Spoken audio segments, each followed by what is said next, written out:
गूंज, जहां हर आवाज मायने रखती है। नमस्कार, मैं विशाल शर्मा। आप सभी का स्वागत है आपकी गूंज, जहां हर आवाज मायने रखती है। आज अब हमारे स्टूडियो में मौजूद है नवीन वर्मा जी, दर्जा राज्य मंत्री, साथ ही व्यापारियों की शान प्रांतीय व्यापार मंडल के प्रदेश अध्यक्ष। आज हम बात करेंगे, आपके ऊपर दो जिम्मेदारियां हैं। आपका वर्मा जी स्वागत है इस आपकी गूंज पॉडकास्ट चैनल में। धन्यवाद शर्मा जी। और आपसे जानना चाहेंगे, पहले आपको शुभकामनाएं भी हैं। अभी हाल में ही आपको जो है राज्य मंत्री का दर्जा भी मिला है, सरकार ने महत्वपूर्ण जिम्मेदारी दी है आपको। और साथ ही पहले से ही आप 2 बार के प्रदेश अध्यक्ष हैं, क्योंकि किसी भी देश की प्रदेश की जो महत्वपूर्ण जिम्मेदारी होती है एक किसान की और व्यापार की, तो पूरे उत्तराखंड के व्यापार मंडल के आप अध्यक्ष हैं। यहाँ तक का सफर जो आपकी जर्नी रही है लाइफ की, कई उतार चढ़ाव आपने देखे हैं और आज आप इस मुकाम पर हैं। आज हम बात करेंगे, आपसे जानना चाहेंगे आप ही की जुबानी आपकी कहानी, जिससे युवाओं को एक संदेश जाएगा। आप क्योंकि प्रेरणा स्रोत हैं समस्त व्यापारियों के लिए और समाज के लिए, तो कैसे आप यहाँ तक पहुंचे वर्मा जी, और सरकार ने जो इतनी महत्वपूर्ण जिम्मेदारी आपको दी, इसके पीछे आप किसका श्रेय मानते हैं, तो इसके बारे में आपसे जानना चाहिए। देखिए, माननीय पुष्कर सिंह धामी जी जो हमारे बहुत ही ऊर्जावान मुख्यमंत्री जी हैं और जिन्होंने पूरे प्रदेश को बहुत अच्छी तरह एक नई दिशा और नई पहचान दे रखी है, उन्होंने ये जो दायित्व मुझे दिया है वरिष्ठ नागरिक कल्याण परिषद के उपाध्यक्ष का, वरिष्ठ नागरिकों के लिए वरिष्ठ नागरिकों को कैसे हम उनको सरकार द्वारा जो उनकी योजनाएं हैं उन तक कैसे पहुँचे, या पहुँच रही है या नहीं पहुँच रही है, सारी जिम्मेदारियाँ देखनी है। क्योंकि व्यापार मंडल से ही मेरा जो मेन रोल रहा है व्यापार मंडल से रहा है। मैं कोई बहुत किसी राजनीतिक दलों से मेरा कोई सरोकार नहीं था, लेकिन मैं व्यापार मंडल से सन 1986 से लगातार व्यापारियों की सेवा में लगा रहा। और उत्तर प्रदेश के जब पूरा उत्तर प्रदेश में हमारा ये संगठन था, उसमें भी मैं था। जब 2001 के बाद जब उत्तराखंड राज्य बना, और उत्तराखंड राज्य बनने के बाद जब हमारे व्यापार मंडल का गठन यहाँ उत्तर प्रदेश से कट के हम उत्तराखंड में हुए, तो उस समय भी हमारे पास 250 इकाइयाँ हमारी उत्तराखंड में थी व्यापार मंडल की। और उन इकाइयों को संचालन करने के लिए माननीय बाबूलाल गुप्ता जी और हमारे यशपाल अग्रवाल जी जो हमारे पुरोधा थे, उन लोगों के सानिध्य में मुझे काम करने का मौका मिला। माननीय अनिल गोयल जी के साथ काम करने का मौका मिला। तो विगत 2012 से मैं लगातार प्रदेश महामंत्री रहा और ये दायित्व मैंने 2018 तक निभाया था। और 18 के बाद में प्रदेश अध्यक्ष बना और 383 इकाइयाँ प्रेजेंट में आज हमारे प्रदेश में व्यापार मंडल की हैं। और वो सारी इकाइयाँ मैं स्पष्ट कह देना चाहता हूँ कि हमारे प्रदेश का जो व्यापार मंडल का स्ट्रक्चर है, हमने उनका अब जो चुनाव के माध्यम से चुनी जाएंगी ऐसी इकाइयों का गठन करवा रखा है। जो हमारी सारी बड़ी इकाइयाँ हैं उन सब का चुनाव व्यापारी, वहाँ के व्यापारी लोग करते हैं और उसके बाद चुन के वो जो चुने जाते हैं तो वही वहाँ का प्रतिनिधित्व करते हैं। उन इकाइयों के जब सारे गठन हो जाते हैं, 383 इकाइयाँ जो हमारे प्रदेश में हैं, वो जब एक साथ इकट्ठी होकर जब चुनाव करती हैं, 3-3 साल में हमारे चुनाव होते हैं, तो त्रिवार्षिक चुनाव में हमारा भी चुनाव होता है प्रदेश संगठन का। उसमें सारी जो नगर अध्यक्ष, नगर महामंत्री, हमारे जिले के अध्यक्ष, जिले के महामंत्री, ये सारे वोटर्स होते हैं और प्रांतीय पदाधिकारी लोग उसके वोटर रहते हैं। तो बहुत बड़ा एक संगठन का स्वरूप है और बिल्कुल पारदर्शी तरीके से हमने इसको चलाया है। इन सभी को देखते हुए माननीय मुख्यमंत्री जी ने ये दायित्व दिया है कि वे व्यापारियों का प्रतिनिधित्व करते हुए वरिष्ठ लोगों की कैसे हम सेवा कर पाएंगे, ये देखना हमारा काम है। माननीय मोदी जी के निर्देशन में आज पूरा देश हमारा बहुत एक प्रभावशाली तरीके से विश्व में हमने दिखा दिया कि हमारी जो है कार्य क्षमता क्या है।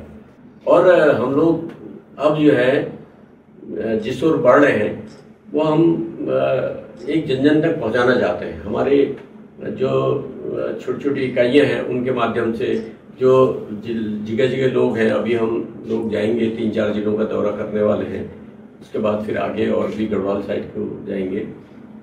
उन सारी इकाइयों को हम लोग उनके माध्यम से हम वहाँ के जो वरिष्ठ लोगों की समस्याओं का आंकलन करेंगे, उनको जो सरकार द्वारा निहित जो योजनाएं दी गई हैं उनका लाभ मिल रहा है नहीं मिल रहा है, या कहीं पर जो हमारे माननीय मुख्यमंत्री जी का जो कहना है कि भाई बिल्कुल पारदर्शी तरीके से चलना चाहिए शासन, वो चल रहा है नहीं चल रहा है, ये सारा जिम्मेदारी हमारी है। हम उसको देखेंगे, माननीय मुख्यमंत्री जी को उसकी रिपोर्ट आगे करेंगे। जैसा कि आपने बताया कि सबसे बड़ा व्यापार मंडल है, इसमें कोई दो राय नहीं है। 383 इकाइयां बहुत होती हैं, और क्योंकि उत्तराखंड बहुत बड़ा प्रदेश नहीं है, पहाड़ी क्षेत्र है, और इतनी इकाइयां होने का मतलब है कि एक छत्र राज होने में यहाँ तमाम कई व्यापार मंडल हैं प्रदेश में, चाहे आप देहरादून जाएं या हल्द्वानी जाएं। उसके सबसे पुराना व्यापार मंडल होने के बावजूद आप, क्योंकि शुरू से जब आपके मुख्य जो संरक्षक रहे, जो उत्तराखंड के हम कहें स्तंभ थे व्यापार मंडल को लाने वाले, श्री बाबूलाल गुप्ता जी आज हमारे बीच नहीं है, बड़ा योगदान रहा उनका, जैसा कि सभी लोग जानते हैं। आप उनकी कहें कि आगे बढ़ा रहे हैं इस व्यापार मंडल की जो उनकी सोच थी। लेकिन व्यापारी हितों की बात करें, सरकार पे कभी आप दबाव ऐसा नहीं बना पाई, इतनी बड़ी होने के शाखाएं होने के बाद एक साथ अगर आह्वान करें तो पूरा व्यापार मंडल अगर बंद करने की बात करें, आज भी ऐसा नहीं, अब तो खैर कई सारे व्यापार मंडल हैं, एक मत नहीं होते हैं, और लेकिन फिर भी आप सबसे बड़े व्यापार मंडल के आज भी आप अध्यक्ष हैं। और क्योंकि जब जीएसटी आया तब संगठन के द्वारा जो है कई सारी जो कमियां थी जीएसटी डिपार्टमेंट में, आपने आवाज उठाई, लेकिन सरकार कभी व्यापार मंडल को लेकर के कोई दबाव महसूस नहीं करती, इसका क्या कारण रहा? देखिए शर्मा जी, व्यापार मंडल को लेकर दबाव वाली बात जब आती है हमारी, तो हम ऐसी मांगे सरकार के सामने जो रखते हैं, और विशेष तौर पर हमारा केंद्र सरकार से कई मुद्दों पर पहले भी हमने जो मांगे रखी थी वो केंद्र सरकार के और हमारे वित्त मंत्रालय जो है केंद्र सरकार के माननीय वित्त मंत्री जी से हम उनको ज्ञापन भी देते रहे, अपने राष्ट्रीय संगठन के माध्यम से उनके अपनी बातों को रखते भी रहे। तो हमारा मानना यह है कि हम लोग ऐसी नौबत अभी तक आई नहीं कि हम पूरा प्रदेश किसी ऐसी मांग के लेके बंद करें। हाँ, ये नौबत पहले आई थी जिसमें कि वैट से कन्वर्ट होकर जीएसटी लगा था, उसमें हम लोगों ने 72 घंटे का बंद किया था कि ये जब नया प्रावधान है, उसमें हमारे जो जीएसटी के पदाधिकारी जो अधिकारीगण थे वो भी नहीं समझ पा रहे थे कि जीएसटी में है क्या। और पहले जब सेल टैक्स से वैट लगा था, वैट थोड़ा कुछ टाइम तक, कुछ सालों तक रहा, उसके बाद जब 2013-2014 के आसपास जब जीएसटी का नया प्रावधान आया तो एक विरोध की लहर उठी और 72 घंटे का पूरा प्रदेश बंद कराया गया। तो ऐसी बात नहीं है कि हम लोग जब अपने व्यापारियों की मांग होती है उसमें बंद भी करते हैं, और आज की परिस्थितियां ऐसी हैं कि हमारी जो मांगे हैं, हमारे मुख्यमंत्री जी हर चीज़ को देख रहे हैं, तो हम छोटी मोटी जो मांगे होती हैं वो पूरी हो जाती हैं या फिर पाइपलाइन में चलती रहती है।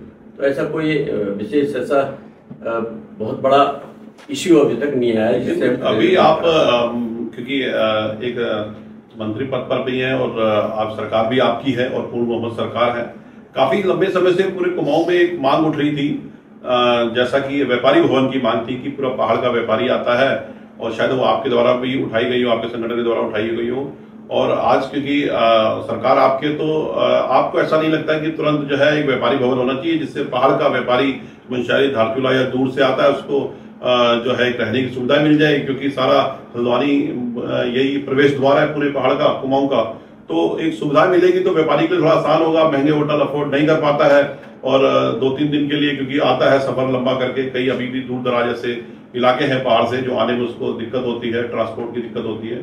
तो व्यापारी भवन के लिए आप क्या सरकार से जोर दे कर आपको लगता है कि इमीडिएटली बनना चाहिए? क्योंकि वो तो सभी के लिए है और सभी कोई भी व्यापारी हो, किसी भी व्यापारी संगठन के लिए उसमें कोई सिर्फ आप ही ये पर्सनल मांग नहीं है। आपने बहुत सही बात कही। व्यापार भवन का मतलब ये होता है कि चाहे कोई भी व्यापारी संगठन हो या कोई भी वो हो, सबके लिए उसमें सुविधा मिले। तो इस टाइप की मांगें हमने रखी थी और उसके लिए पूर्व में जब यहाँ नगर पालिका अध्यक्षा श्रीमती रेणु अधिकारी जी थी, उस समय हमने एक जगह चिन्हित करके उन्होंने फाइल बढ़ाई भी थी, लेकिन इत्तेफाक से वो काम पूरा नहीं हो पाया। तो उसके लिए हम लोग प्रयासरत हैं, लेकिन थोड़ा सा दिक्कत कहीं पर ये आती है कि उसकी मेंटेनेंस और उसके रखरखाव का। तो हमारे जो व्यापार मंडल के पदाधिकारी हैं वो भी 3-3 साल के लिए चुन के आते हैं, तो बहुत ज़्यादा उस पर ध्यान देते हैं नहीं देते हैं। तो हम इसमें हमारा वो चल रहा है कि एक बड़ा, जैसा आपने कहा कि एक अच्छा भवन बना के जिसमें सारी सुविधाएं हैं, रख रखाव की पूरी जिम्मेदारी व्यापार मंडल उठाए, एक ट्रस्ट बना के उसको करने का हमारा विचार है। दूसरा, आपने एक सवाल है कि बड़े लंबे समय से आपके द्वारा भी एक मांग उठाई गई थी जब आप भारतीय जनता पार्टी में नहीं थे, और उस समय से भी आप मांग उठाते आ रहे हैं एक शहर में, क्योंकि बस अड्डे को लेकर के काफी भाई ट्रैफिक की समस्या रहती है। ISBT कई बार पास हुआ लेकिन अभी तक नहीं बना, तो व्यापारियों का जो है दिक्कतों का सामना करना पड़ रहा है। हर भाई प्रशासन व्यापारी को ऐसे देखता है कि बस यही क्राइम कर रहा है, और क्योंकि व्यापारी नहीं होगा तो सरकार भी कहीं ना कहीं भाई आर्थिक जो मजबूत कहां से होता है, जब व्यापारी टैक्स देता है तभी सरकारें चलती हैं। तो उसमें व्यापारी हित को लेकर के कहीं ना कहीं इमीडिएटली जो आपका ISBT का निर्माण होना चाहिए हल्द्वानी की, भाई बहुत लंबे समय से ये मांग उठ ही रही है, तो कहाँ सरकार से क्या इस मांग को लेकर के आप अपनी बात रखेंगे? ISBT के निर्माण के लिए जहाँ तक अभी बीच में ही हमारी बात हुई थी माननीय जिलाधिकारी महोदय से, और इन विषयों पे बहुत ज़्यादा संवेदनशीलता हमारे संगठन द्वारा दिखाई गई। हमारे जिलाध्यक्ष हैं, नगर अध्यक्ष हैं, सब इस चीज़ के लिए मतलब कहते आए हैं कि भाई हमारा एक बस अड्डा जो है अंतर्राष्ट्रीय बस अड्डा बनना चाहिए। और आज प्रदेश सरकार ने काठगोदाम में जो हमारा हिल डिपो करके बन रहा है वो इसका एक स्वरूप है, और निसंदेह उससे हमें काफ़ी उससे राहत मिलेगी। एक नमो भवन में भी हमें लोकल जो बस अड्डा, लोकल सिटी सर्विस जिसे हम कहते हैं, सिटी सर्विस का संचालन नमो भवन से होगा। ये पूरा वो स्ट्रक्चर बन चुका है, तो अब थोड़ा टाइम तो लगता ही है, लेकिन हम लोग प्रयास कर रहे हैं। देखिए हमारा प्रयास लगातार रहता है। अभी माननीय जिलाधिकारी महोदय से बात करी थी हमने कि भाई पूरा हमारा पहाड़ का 3 डिस्ट्रिक्ट का व्यापारी कैंची धाम और ये काठगोदाम के जाम की वजह से फंस जाता है, और इतना फंसता है कि कई बार उनकी ट्रेनें छूट जा रही हैं, कई लोगों के जो एम्बुलेंस है वो प्रभावित हो रही है, वो एम्बुलेंस सेवा में मरीज अटक जा रहे हैं। तो ये सारी चीज़ें हमें देखनी पड़ेंगी। इसके लिए भी हम लोग निरंतर प्रयासरत हैं कि भाई हमारा जो पूरा उत्तराखंड का, विशेष तौर पर हमारे कुमाऊं हिल्स के जितने व्यापारी हैं वो सुगमता से अपना व्यापार भी कर सकें, उनकी आवाजाही सही तरीके से हो। इसके लिए कैंची जो रातीघाट बाईपास है उसका निर्माण के लिए विगत 2 साल से तो निरंतर मैं उसमें लगा हुआ हूँ। माननीय मुख्यमंत्री जी से भी संदर्भ में बात हुई है, और अब जो है चूँकि थोड़ा फॉरेस्ट की वजह से मामला अटका था, लेकिन अभी मेरे ख्याल में मुश्किल से 1 हफ्ता हो रहा होगा, तो जिलाधिकारी महोदय ने बता दिया कि भाई वो क्लियर हो चुका है, अब टेंडर लगने वाले हैं। तो कहने का मतलब है कि अब DBR बन जाएगी और जल्दी ही हमें एक बाईपास मिल जाएगा और कैंची जाम से हमें निजात मिलेगा। आपने कुछ समय पहले रानीबाग की जो जाम की समस्या थी उसको लेकर के आपने एक पूरा ग्राफ बना के दिया था सरकार के बीच में, और जो सभी को मालूम है, क्योंकि रानीबाग में जाम लगने का मतलब है कि नैनीताल का पूरा टूरिज्म डिस्टर्ब होना, पहाड़ पे जो रोजमर्रा वाले जो काम होते हैं वो डिस्टर्ब हो रहे हैं। पूरा पहाड़, क्योंकि रास्ता एक ही है, दूसरा रास्ता है नहीं। अगर मनमोड़ा रानीखेत कहीं जाए तो एक ही रास्ता बनता है रानीबाग को लेके। तो कहीं ना कहीं जाम को लेकर के जिस वजह से टूरिस्ट कट रहा है, क्योंकि उत्तराखंड जो है टूरिज्म प्रदेश है, और उत्तराखंड का मतलब है कि अगर कुमाऊं की बात करें तो सबसे यहीं से प्रवेश द्वार है, यहीं से नैनीताल का मतलब है पूरे देश विदेश में जो है टूरिज्म यही से प्रभावित होता है, चलता है। तो कहीं ना कहीं व्यापारी पीड़ित हो रहा है इससे। बहुत बार कईयों ने ज्ञापन दे दिए, कई बार आंदोलन करने की बात हो गई। तो ये इमीडिएटली इसका समाधान क्यों नहीं हो रहा? क्या सरकार इस पे क्यों ध्यान नहीं दे रही है? और आप तो सबसे बड़ा संगठन है, अगर अब आप क्योंकि सत्ता में आपकी पूर्ण बहुमत सरकार है, तो सरकार से दबाव बना के कि आप कह सकते हैं भाई, क्योंकि व्यापार पहले है, सत्ता मुझे लगता है कि ऐसा सरकार पद सेकंड चीज है, क्योंकि आपके व्यापार मंडल को देख करके आपकी एक बड़ी जिम्मेदारी थी। शायद सरकार ने उसका भी आपको जो है कहीं ना कहीं बेनिफिट दिया है कि भाई आपके ऊपर पूरा व्यापारी विश्वास करता है, तो आपकी जिम्मेदारी मुझे लगता है कि व्यापार मंडल से शायद ज्यादा बनती है। तो इसको जाम को लेकर के, क्योंकि अब पहले हल्द्वानी का आदमी शाम के टाइम भुजिया घाट या अगर आसपास के इधर अपनी फैमिली के साथ घूमने जाता था, आज की डेट में वो हिम्मत ही नहीं करता है। तो उससे लोकल जो रोजगार जो है प्रभावित हो रहा है। वहां का जो रेस्टोरेंट है, होटल्स हैं, वो शाम को जो उनको लोकल सेल होती थी वो कहीं ना कहीं प्रभावित हो रही है। तो इसको लेकर के भी तो आप सरकार से कह सकते हैं कि भाई इमीडिएटली करिए, टूरिस्ट सीजन चल रहा है। नहीं, ये आपने सही बात कही है। और इसमें जो अभी तक जो हो चुका है उसके बारे में मैं थोड़ा सा बताऊंगा आपको। देखिए, जो एक तो रानीबाग के पास हमारा जो डाइवर्जन है भीमताल जाने वाला, वहाँ पर जाम लगता है, और दूसरा जो गुलाब घाटी के पास है ये जाम लगता है। और इसका प्रभाव क्या है पूरे टूरिज्म में, यही नहीं, ये रानीखेत, चौकोड़ी, कौसानी और जो दूर दराज के हमारे ऐसे डेस्टिनेशन हैं जो पर्यटन के हब माने जाते थे, उनमें बहुत ज्यादा पड़ रहा है। रानीखेत वाले कह रहे हैं कि भाई हमारे होटल खाली रहेंगे। तो कहने का मतलब है कि इन चीजों के लिए भी हम लोग बहुत ज्यादा चिंतित हैं। होटल एसोसिएशन के अध्यक्ष अभी दिग्विजय सिंह जी मिले थे और ये सारी बातें उनसे डिस्कस भी हुई है। अभी 16वें वित्त आयोग की भी बैठक थी नैनीताल में, उस दिन काफी इस पे चर्चा भी हुई। हमारा कहना है कि जो आपके रानीबाग से लेके ये आपके काठगोदाम कलसिया पुल तक का जो जोन है, इसको सबसे पहले फेज में इसका चौड़ीकरण और इसका सुधारीकरण होना चाहिए। वैसे हमारे एनएच के इंजीनियर साहब से बात हुई थी, तो उन्होंने कहा कि भाई 500 करोड़ हमें नैनीताल, हल्द्वानी से नैनीताल चौड़ीकरण का मिल चुका है, लेकिन जो 98 हेक्टेयर जमीन फॉरेस्ट की कट रही थी उसमें, वो फॉरेस्ट का उसके लिए ज़मीन नहीं मिल पा रही थी। और लेकिन अभी 2 दिन पहले मेरी उनसे बात हुई, तो उन्होंने कहा अब ज़मीन मिल गई है। तो इसका मतलब ये है कि अब जो है उसका, मेरे ख्याल में उसका टेंडर भी शायद हो चुका है। तो कहने का मतलब ये है कि ये चौड़ीकरण हो जाएगा। तो दूसरा, हमने एक इनको ही माननीय सांसद महोदय जी ने से भी बात हुई थी, उन्होंने भी बात रखी।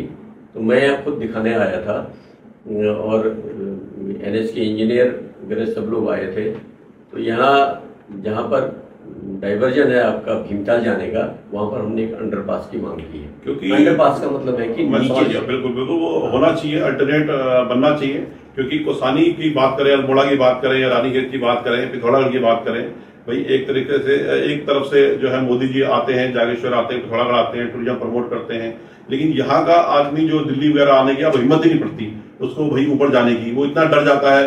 और वो कैची धाम में जो जाम लग रहा है उस वजह से निरंतर जो है टूरिस्ट घट रहा है। तो कहीं ना कहीं इससे में तो इमीडिएटली भाई व्यापारी प्रभावित हो रहा है ना। इतना लोन लिया हुआ है, ऐसा कोई व्यापारी नहीं जिसने लोन नहीं लिया हुआ है। लास्ट में उसको होटल बेचना पड़ रहा है, बंद करना पड़ रहा है। भाई होटल बंद होगा, रोजगार कम होगा, भाई कहीं ना कहीं हमारा पलायन बढ़ेगा। भाई एक तरीके से हम पलायन रोकने की बात करते हैं। अगर टूरिज्म ना हो, रिजॉर्ट होटल ना हो, तो हमारा उत्तराखंड आधे से ज्यादा समझ लीजिए बेरोजगार हो जाए। भाई इस पे हर होटल में 10-20 लोगों को रोजगार मिलता है। तो व्यापारी कहीं ना कहीं अपने को ठगा जैसा महसूस कर रहा है बार बार। और आज दूसरा एक और छोटा सा जो समस्या हल्द्वानी की बहुत लंबे टाइम से चल रही है, अतिक्रमण जो हुआ है। अभी कई संगठनों ने, आपके संगठन ने भी, दुनिया भर का, इस चुनाव से पहले की बात भी है कि ज्ञापन भी दिए, बात भी रखी, मीटिंग भी हुई, प्रशासन द्वारा भी कई प्रयास करे गए, लेकिन लास्ट में क्या हुआ कि 100 कुछ दुकानें जो है उसमें अतिक्रमण हुआ और वो टूट गई। और दूसरा, व्यापारी अपने को अब ऐसा लग रहा है उसको कि यार सरकार सुनने को तैयार ही नहीं है। आज जो है मंगलपुरा वाली रोड टूटी है, कल कालाडूंगी रोड टूटेगी, तो कहीं ना कहीं व्यापारी की कोई सुनने वाला है ही नहीं। तो इसमें आप व्यापारी के साथ कहां पर अपने को जो है खड़ा महसूस करते हैं, व्यापारी अपने आप को सेफ महसूस करें उसका, क्योंकि धीरे धीरे व्यापार मंडल से विश्वास उठता जा रहा है। नहीं, ऐसी बात नहीं है। देखिए, अगर शहर का सौंदर्यीकरण होता है, शहर को हम विकसित आगे बनाने के लिए प्रयास करते हैं, तो हमें कुछ न कुछ विकास के लिए बलिदान तो देना पड़ता है। आज वो स्थिति हल्द्वानी में भी है। हल्द्वानी हमारा ये मंडी के स्ट्रक्चर में हल्द्वानी डेवलप हुआ था, यहाँ की आबादी 25-30 हज़ार थी। आज यहाँ की आबादी 5 लाख के आसपास पहुँच चुकी है, और वो जो डेंसिटी है, वो जो घनत्व हमारा बड़ा है, पूरा पलायन कुमाऊं क्षेत्र का आके हल्द्वानी में लोग बस गए हैं, और इस क्षेत्र के जो व्हीकल्स का दबाव है उन्हीं रोडों का आ गया है। वो रोडें उतनी की उतनी थी। आज उन रोडों को चौड़ीकरण करना बहुत जरूरी था। इसमें पहले ये मांग उठी थी कि भाई इसमें या तो फ्लाईओवर बनाए हम या चौड़ीकरण करें, तो हमने फ्लाईओवर का विरोध किया था। हमने कहा फ्लाईओवर मत बनाइए, उससे और ज़्यादा खराब हो जाती है स्थिति। तो चौड़ीकरण में आज टूट कुछ हो रही है। हमारे कुछ व्यापारियों को बहुत ज़्यादा दिक्कत हुई है, लेकिन इससे पहले भी हमारे व्यापार मंडल ने लगातार माननीय मुख्यमंत्री जी से, माननीय प्रशासन से सबसे वार्ता करी थी, और वार्ता में एक बीच का रास्ता भी निकल के आया था। लेकिन कुछ लोगों के बीच में हठधर्मिता ऐसी हो गई कि उन्होंने कहा नहीं साहब इतना नहीं, इतना होना चाहिए, उस वजह से नहीं हो पाया।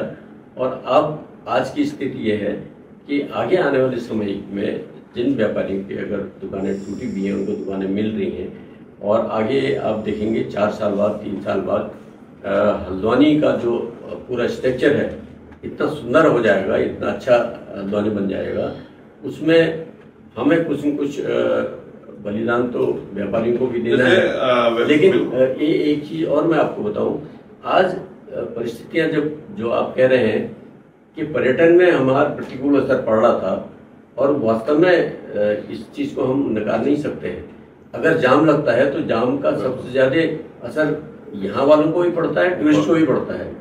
जो टूरिस्ट हमारा दिल्ली से आ रहा है, गुजरात से आ रहा है या महाराष्ट्र से आ रहा है, वो अगर काठगोदाम में 2 घंटे अगर रुकता है तो वो ये कहता है कि यार मैं अब भाई यहाँ नहीं आऊँगा। तो कहने का मतलब है कि वो उसका प्रभाव हमारे इस क्षेत्र के टूरिज्म पड़ा। तो इन चीज़ों को हमें देखना पड़ेगा कि हमें ऐसी हमारे जो पर्यटक हैं, आज पहली बात तो पर्यटन की, पर्यटक को परेशानी न हो, पर्यटक सुगमता से आ जा सके, पर्यटक सीधा रानीखेत पहुंच जाए, सीधा कौसानी पहुंच जाए या चौकड़ी पहुंच जाए। तो ये ऐसी व्यवस्था बनानी पड़ेगी। और सबसे पहले हमें रातीघाट और कैंची बाईपास, जो भवाली बाईपास बन रहा है, उसका निर्माण जल्द से जल्दी हो, इसके लिए हम प्रयास करते हैं। आपने देखा होगा लोग हिमाचल का बड़ा उदाहरण देते हैं। हिमाचल में जाइए, सुविधाएं हैं, रोडें चौड़ी हैं, कोई कितना भी लाखों टूरिस्ट आ जाए फिर भी वहां पर कभी शट डाउन नहीं होता, बंद नहीं होता। यहाँ पर थोड़ा सा टूरिस्ट नहीं टाला जाता है तो उसको जी 12 पत्थर रोक दीजिए। अब लास्ट में जी हल्द्वानी रोकना पड़ रहा है, उधर कालाडोंगी रोकना पड़ रहा है। तो कहीं ना कहीं टूरिज्म पे तो असर पड़ता ही है। यही कारण है इस बार का जो है टूरिस्ट सीजन जो है सभी को मालूम है कि लगभग फ्लॉप जा रहा है। आप किसी भी आप होटल वाले से पूछिए, वो यही बोलेगा लग नहीं रहा कहीं मई चल रहा है हमारा। तो दूसरा, जैसे व्यापारी के साथ कोई दुर्घटना घटती है, कोई आग लग जाती है या कभी कोई चोरी हो जाती है, अक्सर हो ही जाता है भाई जब व्यापार है। तो सरकार के पास ऐसा कोई प्रपोस्ट या कोष नहीं होता कि अगर उसका आकलन करके, सर्वे करके उसको व्यापारी को हेल्प करे। भाई व्यापारी अगर जीएसटी नहीं भर रहा है तो सरकार तुरंत पकड़ देती है, जरा सा लेट होता है उसके ऊपर पेनल्टी डाल देती है। व्यापारी को तो व्यापार करने में इतनी प्रॉब्लम हो रही है, जो हर व्यापारी से पूछो तो दूसरा व्यापारी यही बोलेगा कि यार मतलब मैं हर छोटे व्यापारी को भी सीए रखना पड़ रहा है। तो कहीं ना कहीं फ्लेक्सिबिलिटी भी तो होनी चाहिए। व्यापारी ही देश चला रहा है और उसके बाद व्यापारी को चोर जैसा, ठगा जैसा महसूस अपने आप को करता है। तो उस समय व्यापारी को जब इतना आर्थिक कहें कि भाई उसी के बिना कुछ नहीं है, तो व्यापारी अपने आप को क्या सुविधा मिल रही है? उसको कोई दुर्घटना घटती है, कोई एक्सीडेंट हो जाता है तो उसके लिए कोई सुविधा ही नहीं है। उसके लिए सिर्फ कागजों में तो हो सकता है कोई घोषणाएं हो, लेकिन जहां तक अभी प्रैक्टिकल बात करें तो व्यापारी के लिए क्यों नहीं ऐसा कोई कोष आ रहा है?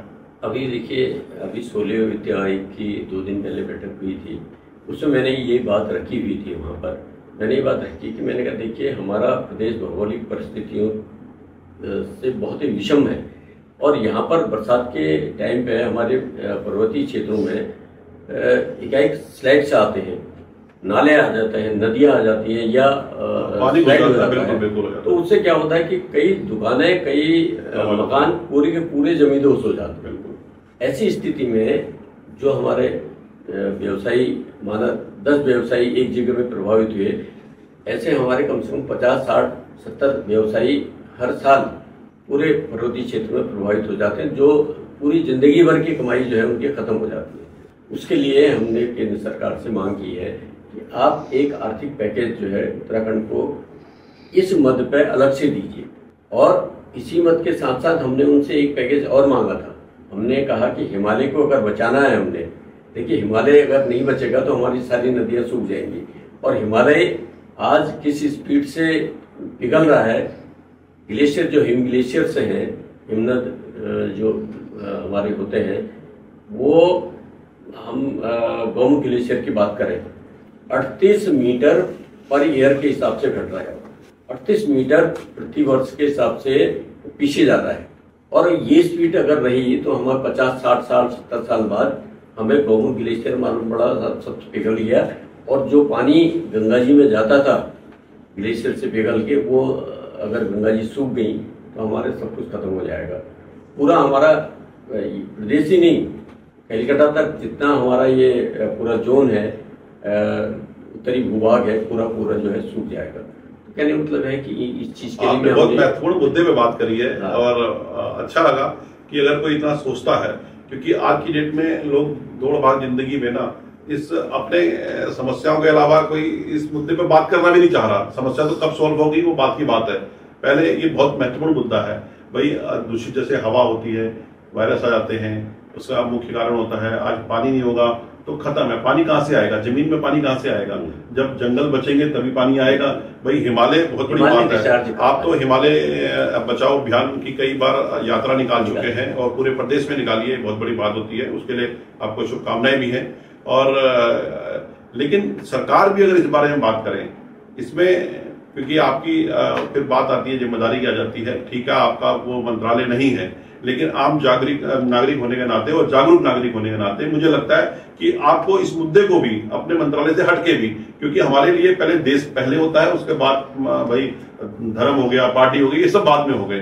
तो मुझे लगता है कि उत्तराखंड बचाओ अगर बात करें तो हिमालय सबसे पहले आ जाता है। हिमालय की श्रृंखला को ही उत्तराखंड कहा जाता है। और आज हिमालय में पानी नहीं है, उसके लिए मुख्य कारण आप इसे नहीं मानते हैं। जितने भी हमारे जो धार्मिक स्थल थे वो पर्यटन स्थल बन गए, चाहे वो केदारनाथ जी का धाम हो, बद्रीनाथ का धाम हो। वहां पर तो ऐसा होने लग गया जैसे कि बॉम्बे दिल्ली हम कोई मॉलों में घूमने जाते थे, पिकनिक स्पॉट होते थे, तो आज पिकनिक स्पॉट बना दिए।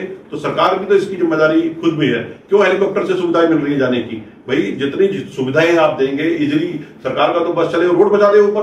भाई क्यों वहां टेलीफोन की क्यों जरूरत होनी पड़ी? भाई पहले भी तो लोग जाते ही थे, श्रद्धांजलि जाते थे। आज बिल्कुल भी अब सारी फैसिलिटी होनी चाहिए। फैसिलिटी होगी तो कहां से आप रुक पाएंगे? केदारनाथ धाम में 6-6 महीने की वेटिंग है, इसका मतलब क्या है? भाई कहीं ना कहीं हिमालय तभी तो पिघल रहा है। तो इस पे क्यों नहीं सरकार काम कर रही? सिर्फ घोषणाएं कर दे तो उससे नहीं होगा कि हम जी इतने 1000 करोड़ रुपया जी हमने हिमालय बचाओ के लिए घोषणा कर दी। घोषणाएं तो तब लागू होंगी जब हम खुद चाहेंगे उसको करना। तो आप इसको महत्वपूर्ण मुद्दा नहीं मानते कि टूरिस्ट को इतना फैसिलिटी मिल रही है? नहीं समझिए, ऐसा है, ये बहुत अहम मुद्दा है। इसमें जैसे 16 वित्त आयोग को हमने जो लिख के दिया है उसमें 2 पॉइंट दिए हैं। एक तो हिमालय बचाने के लिए आपको एक अनुसंधान केंद्र यहाँ खोलना पड़ेगा, बड़ा अनुसंधान का मतलब ये है कि आज का नहीं है, ये प्रोसेस बहुत लंबी चलेगी। हम किन किन चीजों को लेके हिमालय को बचा सकते हैं। जैसे आपने बताया कि अभी जैसे एकदम से जो है हमारे तीर्थ यात्री बहुत ज्यादा पहुंच जाते हैं, तीर्थ यात्रा के नाम पर एक टाइप से एक पर्यटन केंद्र जैसे जो हमारे धार्मिक आस्थाओं का जो हमारे मन से वो निकलता था कि हम आज केदारनाथ जी जा रहे हैं, आज हम बद्रीनाथ जी जा रहे हैं, तो उसमें एक भाव अलग उत्पन्न होते थे। मुझे ध्यान है कि हमारे जब माताजी पिताजी और उनसे भी पहली पीढ़ी के लोग जब पैदल जाते थे तो ये कह के जाते थे कि हम केदारनाथ जी जा रहे हैं, हम बद्रीनाथ जी जा रहे हैं, हम आए या नहीं आए कोई इसमें वो नहीं है, मतलब लेकिन लोग खुशी जाते थे। हाँ, खुशी जाते थे। और कहने का मतलब ये कि वो अपना ये सोचे जाते थे कि हम वापस आएंगे या नहीं आएंगे। तो इतनी टफ जर्नी थी। तो आज की स्थिति में सरकार द्वारा बहुत ज्यादा सुविधाएं दे दी गई हैं, बहुत ज्यादा सुविधाएं दी जा रही हैं। और जहाँ तक जैसे हिमालय बचाओ वाली बात है, इसमें हमने माननीय वित्त आयोग को हमने ये भी दिया था कि एक तो पॉलिथीन मुक्त हमारा प्रदेश बने। पहला कारण है। पॉलीथीन जो है हमारे हिमालय के लिए सबसे बड़ा विषाक्त एक वस्तु है। अगर पॉलीथीन हिमालय में पहुंचता है तो ये समझिए कि हिमालय खत्म हो रहा है। दूसरा, हमने उनसे कहा था कि यहाँ पर एक अनुसंधान केंद्र खोलिए ताकि ये अनुसंधान के माध्यम से हम ये लगा पाएँ कि हम विकास कहाँ तक कर पाएँ, हम इसका जो डेवलपमेंट है, हमारे रोडें बन रही हैं, हम कितने आगे तक ले जा पाएंगे, हम हिमालयी क्षेत्र में और क्या क्या डिस्टरबेंस ना करें ताकि हिमालय बचा रहे। तो हम की बात करें, इस संदर्भ में माननीय मुख्यमंत्री जी को हम लोग एक वो बना रहे हैं, फाइल बना के देंगे। माननीय मुख्यमंत्री जी निस्संदेह बहुत अपनी संवेदनाएं वो इस रूप में व्यक्त कर भी चुके हैं और आगे आने वाले समय में इसमें एक अच्छा काम होगा, मैं समझ। मुझे बिल्कुल ठीक कहा आपने। आप क्योंकि हिमालय बचाओ अभियान यात्रा कई बार निकाले तो इसलिए आपको मालूम है कि भाई कहाँ कहाँ पीड़ा होती है, कैसे इसका भाई समाधान हो सकता है। अच्छी बात है। पॉलीथीन की बात आपने कही, सरकार तो खैर इस पे तमाम स्कीमें चलाती है। मुझे लगता है कि अगर स्ट्रिक्टली सीधा पॉलीथीन फैक्ट्रियां बंद हो जाए, भाई पॉलीथीन कब बंद होगी? व्यापारी के यहाँ छापे मारने से पॉलीथीन बंद नहीं हो जाएगी, या आपने प्रोडक्शन बंद हो जाए, भाई उस पर आप लाखों रुपए का अवेयरनेस के प्रोग्राम चला दे रहे हैं आप कि भाई पॉलीथीन बंद होनी चाहिए, बच्चों को पढ़ा दे रहे हैं, लेकिन पॉलीथीन को पैदा करने वाला कौन है? भाई विदेशों में भी तो स्ट्रिक्टली है, जो चीज इंडिया में लागू होती है वो वहां विदेशों में कई चीजें बैन है। बहुत सारी, आप अमेरिका जाइए या जापान जाइए, जो ऐसी जो हम यूज करते हैं प्रोडक्ट खाने तक के, जो वहां पर कई सालों से बैन है। तो इसमें सरकार की भी जिम्मेदारी बन जाती है कहना कहीं भाई अगर एक नागरिक अगर इसका जिम्मेदार है या व्यापारी जिम्मेदार है तो सरकार की भी इसमें जिम्मेदारी बनती है, क्योंकि जिम्मेदारी सभी को लेनी पड़ेगी। इसको लिए हमें तो देखिए प्रदेश सरकार के साथ साथ में केंद्र सरकार को भी इसमें सचेत करना पड़ेगा और केंद्र सरकार को हमें एक टाइप से प्रेशर में लेना पड़ेगा कि हमें पूरे देश में, पहले तो हम अपने प्रदेश की बात तो इसलिए कर रहे हैं कि हम हिमालयी प्रदेश के लोग हैं और यहाँ हमें अगर हमारा 70% अगर जंगल है और हमारा जो मस्तक है वो हिमालय है तो हमें इनको बचाना है। इसलिए हम पॉलीथीन को इस प्रदेश में लाने के लिए रोक रहे हैं। लेकिन आपने जो बात कही कि बिना प्रोडक्शन के नहीं हो पाएगा, ये हमारा भी मानना है। हम उसका उत्पादन जब तक बंद नहीं करेंगे तब तक उनका चोरी कहीं ना कहीं से माध्यम से आ ही जाएगा। कोई कहीं से रास्ता बने, कहीं से वो सामने से नहीं आएगा, पीछे से आएगा। आ जाएगा। तो ये चीजें हम इस चीज में भी हम लोग बहुत ज्यादा संवेदनशील हैं व्यापार मंडल के माध्यम से और माननीय मुख्यमंत्री जी को इस संबंध में हम एक फाइल बना के देंगे और निसंदेह मुख्यमंत्री जी। दूसरा, दूर दराज के जो पहाड़ के व्यापारी हैं वो आज धीरे धीरे पलायन होता जा रहा है। जैसे गाँव के गाँव पलायन हो रहे हैं, व्यापारियों को भी पलायन हो रहा है। व्यापारियों के लिए कुछ विशेष सुविधाएं नहीं है।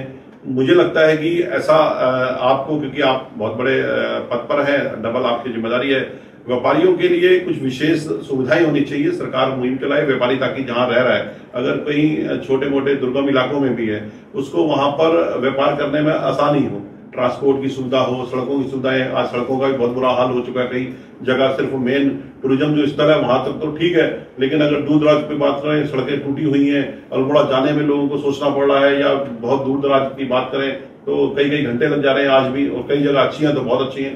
तो व्यापारियों के लिए आप एक विशेष सरकार से व्यापारी का एक अपना लेकर के, जो आपके मंडल है पूरा प्रदेश का, और क्योंकि आप हर साल कोई ना कोई बैठक आप करते ही हैं अपनी प्रदेश कार्यकारिणी की, तो सरकार के सामने बात रखनी चाहिए कि व्यापारियों को सुविधाएं मिले। अगर आप सिर्फ चुनाव के समय घोषणाएं ना हो, व्यापारियों को वही व्यापार तो 24 घंटे चलता है। नहीं, इसमें देखिए शर्मा जी, इसमें कई चीजें ऐसी हैं जो आज सरकार इसमें पहल कर रही है।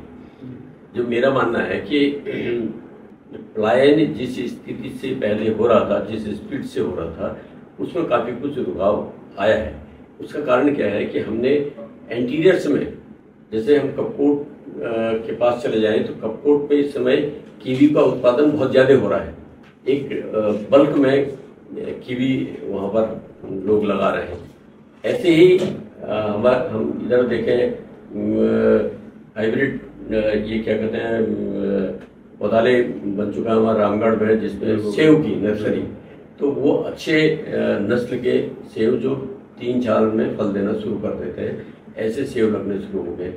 ये जो हॉर्टिकल्चर में डेवलपमेंट हो रहा है, जो अभी एक पौड़ी में मिस्टर नवीन कुछ है भंडारी है, मैं ध्यान नहीं आ रहा है, उन्होंने जो है गुच्छी मजरूम जो है वहाँ एक प्रोफेशनल रूप में तैयार कर रखा है। और तो ये लोग जो है ना, ये उदाहरण है हमारे क्षेत्र में, हमारे लोगों में, हमारे व्यापारियों को जागरूक करने कि हम कर सकते हैं, हमें करना चाहिए। हमें ऐसा है ना, अपनी जगह छोड़ के हम दूसरी जगह जाके हम नौकरी करके नहीं सर्वाइव कर सकते। हमें अपने क्षेत्र, अपने गांव में, अपने जो टाउन में हमें ऐसी प्रतिभाएं निकालनी होंगी जो मार्गदर्शन कर सकें। एक अंतिम सवाल है, क्या आपको नहीं लगता कि अब वो समय आ गया है, क्योंकि जिस हिसाब से गली गली व्यापार मंडल खुलते जा रहे हैं, सभी व्यापारियों को एक होकर के एक जो, क्योंकि सबसे बड़ा भाई आपका संगठन है, आपका क्या है, वो एक संगठन है, सभी का होता है, ठीक है, आप उसके अध्यक्ष हैं।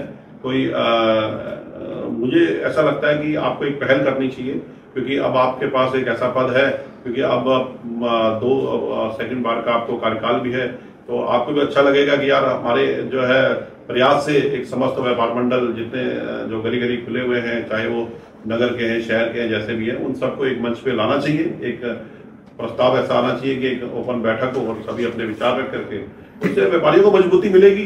भाई व्यापारियों का व्यापार मंडल पे विश्वास पुनः जगेगा, जो खोया हुआ है विश्वास है, विश्वास बनेगा, और सरकार को भी आसानी हो जाएगी व्यापारियों के लिए घोषणाएं करने में। ये बहुत सही बात कही आपने।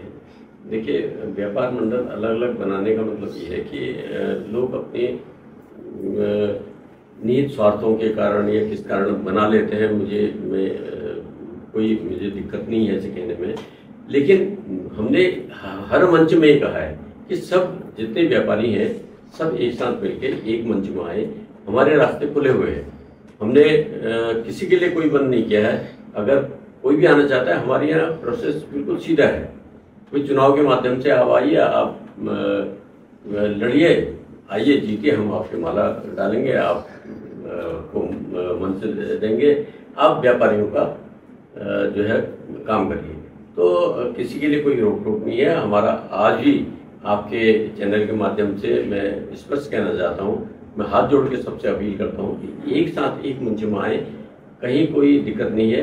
क्योंकि एक बड़ा पेड़ जो हमारे श्याम बिहारी मिश्रा जी और बनवारीलाल कंसल जी द्वारा जो लगाया गया था सन 75-76 से जब से चल रहा है, तो आज वो एक बहुत बड़ा वृक्ष हो गया है। अगर हम सब मिलके उसके साथ ही चलें तो ज्यादा बेटर रहेगा। हम अगर अलग अलग अपनी दुकानें चलाने लगेंगे, उसका प्रभाव कम होते जाएगा। चलिए, बहुत बड़ी बात है, आपने विशाल हृदय दिखा करके सभी को आमंत्रण दिया है। अब मैं अंतिम में आपसे आपकी गूंज जो अभी नया हमारा स्टार्ट हुआ है और एक विजन के साथ स्टार्ट हुआ है कि उत्तराखंड देवभूमि का ये सबसे बड़ा पॉडकास्ट चैनल बनाने का प्रयास था, तो मैं 2 शब्द जो है हमारे दर्शकों के लिए और उत्तराखंड के व्यापारी हितों के लिए और आपकी गूंज के लिए मैं आपसे एक संदेश चाहूँगा। देखिए, आपकी गूंज जो आपके माध्यम से पूरे उत्तराखंड में एक अलग आवाज के रूप में पहचान बनाने के लिए स्थापित हो रही है। मैं आपकी पूरी टीम को शुभकामनाएं देता हूं और आशा व्यक्त करता हूं कि इस चैनल के माध्यम से पूरे प्रदेश के हर सब्जेक्ट में आप जनता को जागरूक करेंगे। और आपकी जो सोच है, मैं उसको धन्यवाद भी ज्ञापित करता हूं कि आपने बहुत अच्छा एक विजन स्थापित कर रखा है। और पूरी आपकी गूंज की पूरी टीम को मैं बहुत बहुत शुभकामनाएं देता हूं। धन्यवाद। आपका पुनः जो है हृदय से धन्यवाद और स्वागत है आपकी गूंज में। और मैं आशा करता हूं कि समस्त व्यापारी और समस्त प्रदेशवासी आपका हृदय से आभार भी व्यक्त करेंगे और खुशी भी है सभी को कि महत्वपूर्ण पद आपको मिला है। भगवान से हम पुनः प्रार्थना करते हैं कि आपको लंबी उम्र दे और आप जो है आज भी स्वस्थ है। हमें जो आपको ये जो मंत्रालय मिला है वो इसीलिए मिला है कि एक कहावत होती है कि उम्र 60 की और दिल 8 का, और आप जो है बिल्कुल ऐसे ही हंसते रहे और एक पूरे उत्तराखंड में विकास के कार्य करते रहे। धन्यवाद आपका। Thank you. जय हिंद, जय भारत।